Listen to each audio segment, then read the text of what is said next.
Alright guys, so we are in the town of Tipon at an archaeological site, more along agriculture. Yep.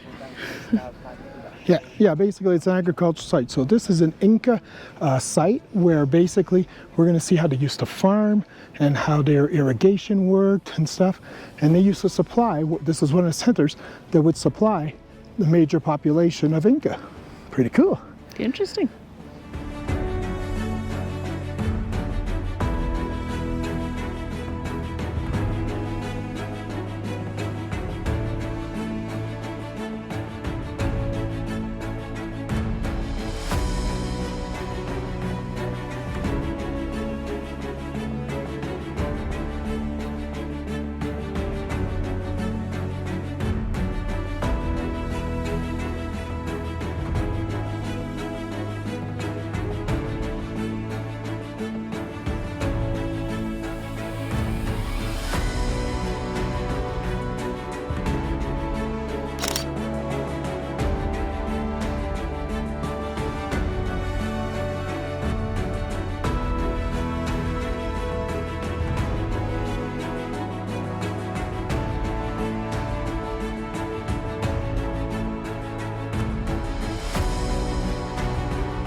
So right over here you can see you got the pool of water over here, and what happens is it looks very, stagnant, not movement at all.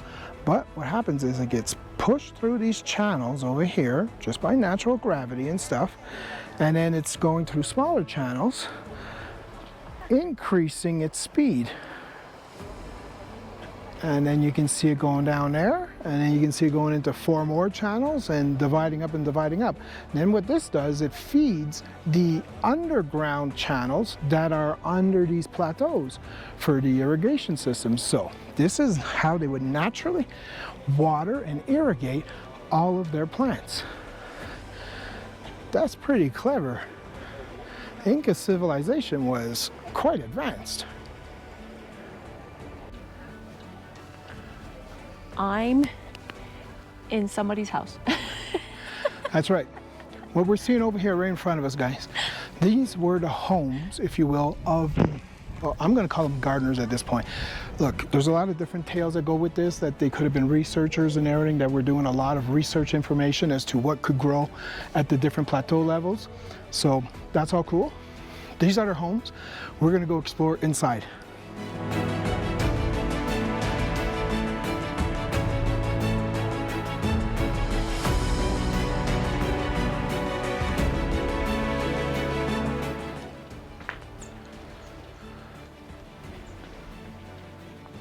Now, I have no idea how many people would have lived in a quarters about this size. Probably multiples, I would imagine. But there you go. They were not big. People lived simple back in those days. Guys, so what we are seeing here is Incan farming. So basically the different plateaus that we're seeing were created not only to grow their crops on each different plateaus, but each plateau had a different microclimate. So the higher levels were warmer than the lower levels, the reverse. The upper levels were colder than the lower levels, allowing them to be able to grow all kinds of different crops, giving them produce for the year. Very cool.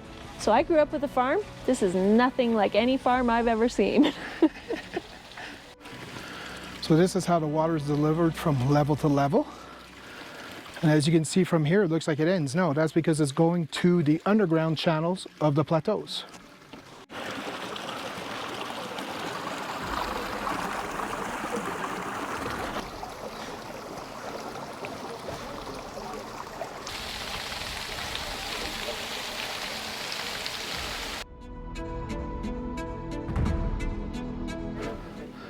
So, as you can see over here, the plateaus still need regular maintenance. I mean, the grass continues to grow because it's irrigated naturally. So, but the only thing is, these workers that are working really hard to clean it up and pick it up and make it really nice for us tourists, they do not live in those houses. No, they actually live in better ones. So guys, you'll see this irrigation system is dry. That's because it's coming from an actual upper level stream in the mountain, and it's dry season. So come rainy season, this will be flowing once again.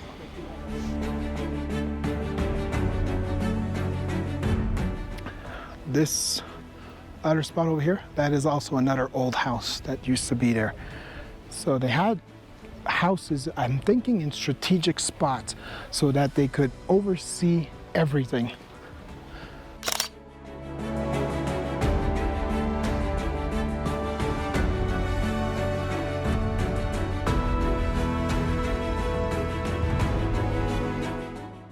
So as you can see, guys, water is delivered right down to the parking area also.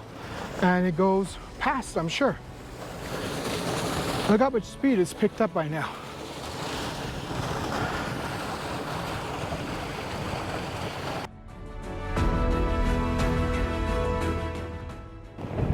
Now there's an Instagram shot, guys.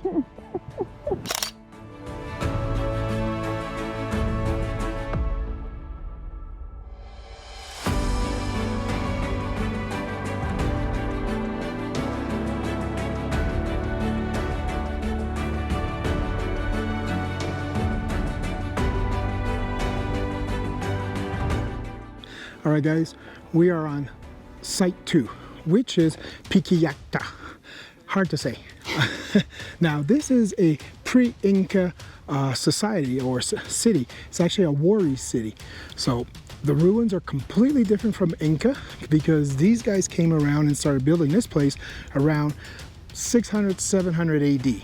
So about 800 years before the Inca came here. No, look, math's a little off. Doesn't matter.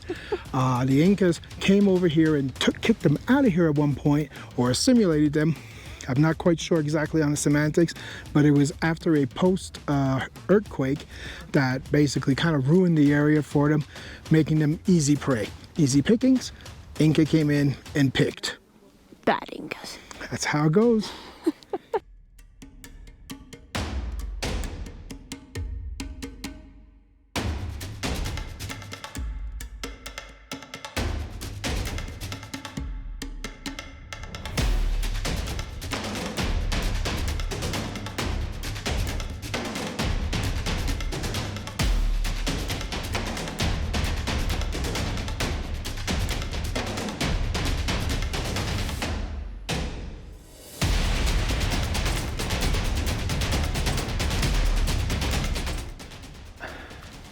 So what we're seeing up here right now is the upper section, which is called the urban section of the city, if you will, where people lived.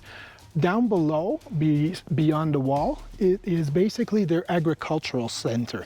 So that's where they grew all their produce and stuff like that. But this is where the common folk lived at the time.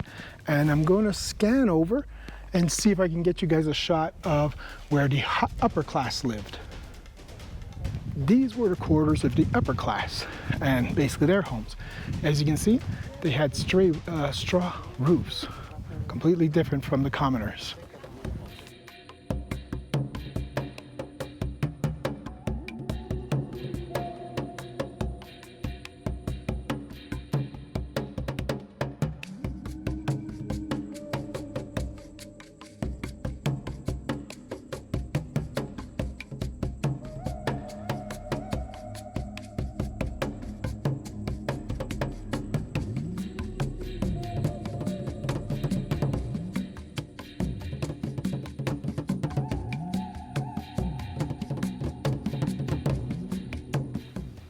Guys, I've got boots on the ground in an ancient Wari city. Come on.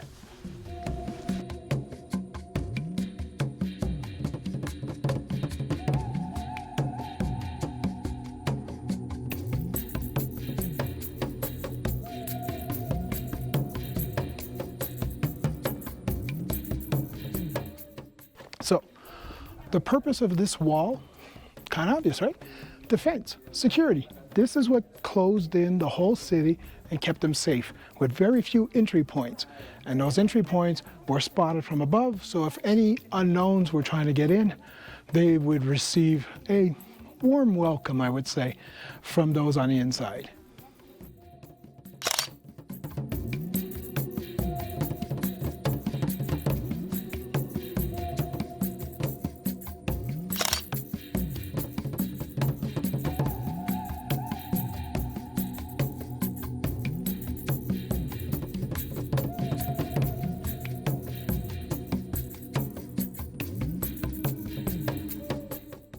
All right, guys, so we are at our third destination, and I'm sorry, I'm gonna have to look at my phone, and I may butcher this name. She'll butcher it. We are in Andahuaylillas, a very colonial, 17th century colonial little town. Yeah, nice little old town with a spectacular church and everything on the outside. We can't go in and film it, unfortunately, so you guys are going to see that part.